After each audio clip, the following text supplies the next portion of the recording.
आप सुन रहे हैं नवभारत गोल्ड। स्लीप एपनिया ने ऐसे ले ली मेरे पति की जान। दुनिया के 1 अरब लोगों को ये बीमारी है, फिर भी इसके बारे में बहुत जानकारी नहीं। मोटापा, खर्राटे और अनियमित नींद इसके कुछ लक्षण हैं। नितिन लूथरा का 2009 में निधन हुआ। उनके सभी लक्षण स्लीप एपनिया की ओर इशारा कर रहे थे, लेकिन तब इस बीमारी के बारे में बहुत ज्यादा जानकारी थी नहीं। उनकी पत्नी सुरभि बताती हैं कि कैसे नितिन ने खतरे के सारे संकेतों को नजरअंदाज किया और जब तक वो समझते बहुत देर हो चुकी थी। 45 साल की सुरभि कहती हैं, हमें नहीं पता था कि नितिन को स्लीप एपनिया है। अगर पता चल गया होता तो वो अब भी जिंदा होते। मौत के समय नितिन की उम्र केवल 32 साल थी। उनका बेटा जय उस समय 3.5 बरस का था। स्लीप एपनिया नींद से संबंधित सांसों की बीमारी है, बेहद आम। दुनिया भर में करीब 1 अरब लोग इससे प्रभावित हैं, लेकिन ज्यादातर केस में डायग्नोस नहीं हो पाता। इस बीमारी में सोते समय बार बार सांस 10 सेकंड के लिए रुक जाती है। एक रात में ऐसा कई बार हो सकता है। आमतौर पर सोने के दौरान सांस नली में रुकावट की वजह से ऐसा होता है। हाल में प्रसिद्ध संगीतकार बप्पी लहरी की मौत हुई। उन्हें स्लीप एपनिया की वजह से ही दिल का दौरा पड़ा था। हालांकि 2009 के बाद से बहुत ज्यादा जागरूकता आई है, फिर भी बीमारी के कुछ लक्षण अनदेखे रह जाते हैं, जिनका आसानी से पता लगाकर इलाज किया जा सकता है। सुरभि स्वीकार करती हैं कि नितिन के केस में चेतावनी के संकेत मिले थे।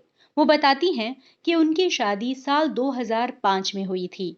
2 बरस बाद यानी 2007 से नितिन का वजन बहुत अधिक बढ़ना शुरू हुआ।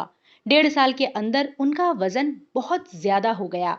85 किलो से बढ़कर 145 किलो, सीधे 60 किलो वेट बढ़ गया। सुरभि, परिवार के दूसरे सदस्य और खुद नितिन का भी मानना था कि इसके लिए गलत लाइफस्टाइल जिम्मेदार है। सुरभि कहती हैं, वो घंटों डेस्क पर बैठकर काम करते रहते, कोई एक्सरसाइज नहीं। साथ ही उनके खाने की आदतें भी अनहेल्दी थीं। उन्हें रेड मीट, मक्खन और अधिक फैट वाला खाना पसंद था। बाहर का भोजन अच्छा लगता। डॉक्टरों का भी कहना है कि स्लीप एपनिया का सबसे बड़ा रिस्क फैक्टर है मोटापा। मोटे लोगों में सांस लेने की नली के ऊपर फैट जमा हो जाता है। इससे सांस लेने में दिक्कत होती है। इसलिए सही खानपान और एक्सरसाइज जरूरी है, जिससे वजन नियंत्रण में रहे। सुरभि को लगा कि वजन बढ़ने के साथ नितिन के खर्राटे तेज हो गए हैं। उन्हें वो रात याद है जब खर्राटों की आवाज सुनकर उनकी नींद खुल गई। उनके खर्राटे डरावने लग रहे थे।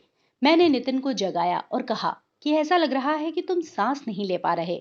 नितिन ने इस पर कोई ध्यान नहीं दिया। उन्हें लगा कि उनकी पत्नी कुछ ज्यादा ही चिंता कर रही हैं, लेकिन सुरभि ज्यादा नहीं, बिल्कुल सही चिंता कर रही थी। डॉक्टरों और स्लीप एक्सपर्ट्स के अनुसार नींद में खर्राटे आना स्लीप एपनिया के सामान्य लक्षणों में है। चूंकि लोग अपने खर्राटों के बारे में नहीं जानते, इसलिए वो इस पर ध्यान नहीं देते। नितिन के सोने का पैटर्न भी अनियमित था। वो रात में सो नहीं पाते, जबकि दिन में बैठे बैठे ही ऊँघने लगते। समय के साथ उनका स्लीपिंग पैटर्न और खराब होता गया।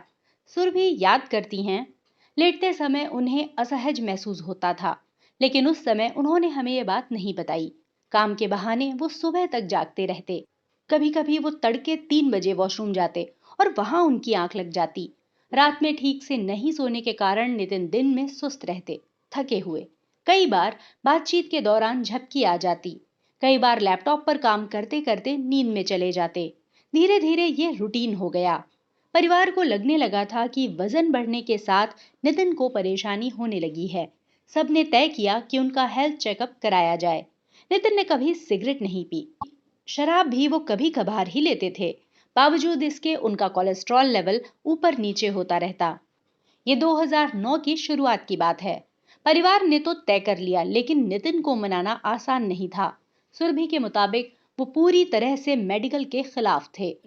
उन्हें राजी करने के लिए पूरे परिवार को काफी इमोशनल ब्लैकमेल करना पड़ा। हेल्थ चेकअप में एक ट्रेडमिल टेस्ट भी शामिल था। इसके जरिए दिल की क्षमता को आंका जाना था। नितिन के टेस्ट से कुछ खतरे वाले संकेत मिले। वो कुछ मिनटों से अधिक टेस्ट कर ही नहीं पाए। हृदय गति पूरी तरह अनियंत्रित हो गई। डॉक्टरों ने उन्हें दोबारा बुलाया, लेकिन फिर वो कभी गए ही नहीं।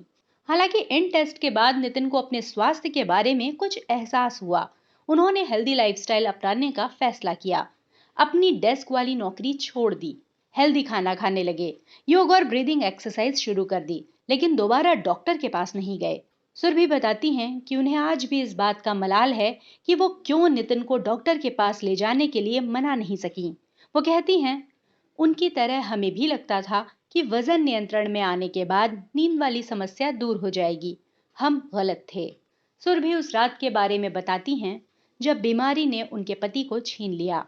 20 सितंबर 2009 की रात मैं और नितिन सोने चले गए। करीब 11:30 बजे अचानक से मेरी नींद खुली। उनको सांस लेने में इतनी तकलीफ होते मैंने कभी नहीं देखा था। मैं उस रात बहुत थकी थी। हो सकता है कि नितिन जब सांस के लिए पहले संघर्ष कर रहे हों, तब मेरी नींद न खुली हो। मैंने उनको जगाने की कोशिश की। और दिनों में उनकी नींद खुल जाया करती थी, लेकिन उस रात उन्होंने आंखें नहीं खोली। उनकी जीभ पीछे की ओर मुड़ गई थी, जिससे सांस लेने में और भी दिक्कत हो रही थी। पड़ोसियों और कुछ दूसरे लोगों की मदद से हमने उन्हें कार में बिठाया। तब भी उनकी आंखें बंद थीं और सांस लेने के लिए हांफ रहे थे। वो हॉस्पिटल तक का सफर तय नहीं कर पाए। डॉक्टरों ने बताया कि नितिन की मौत कार्डियक अरेस्ट से हुई। सुरभि के मुताबिक डॉक्टरों ने हमसे उस रात के घटनाक्रम के बारे में पूछा। जब उन्हें नितिन के मोटापे, खर्राटे, अनियमित नींद, गर्दन के आसपास सूजन और सांस लेने में तकलीफ के बारे में पता चला, तो उन्होंने बताया कि ये सीधे सीधे स्लीप एप्निया का मामला है। इसके कारण वो सांस नहीं ले पा रहे थे। शरीर में ऑक्सीजन की सप्लाई बंद हो गई। इससे कार्डियक अरेस्ट हो गया। तब पहली बार परिवार को इस बीमारी के बारे में पता चला, लेकिन उसका कोई फायदा नहीं था।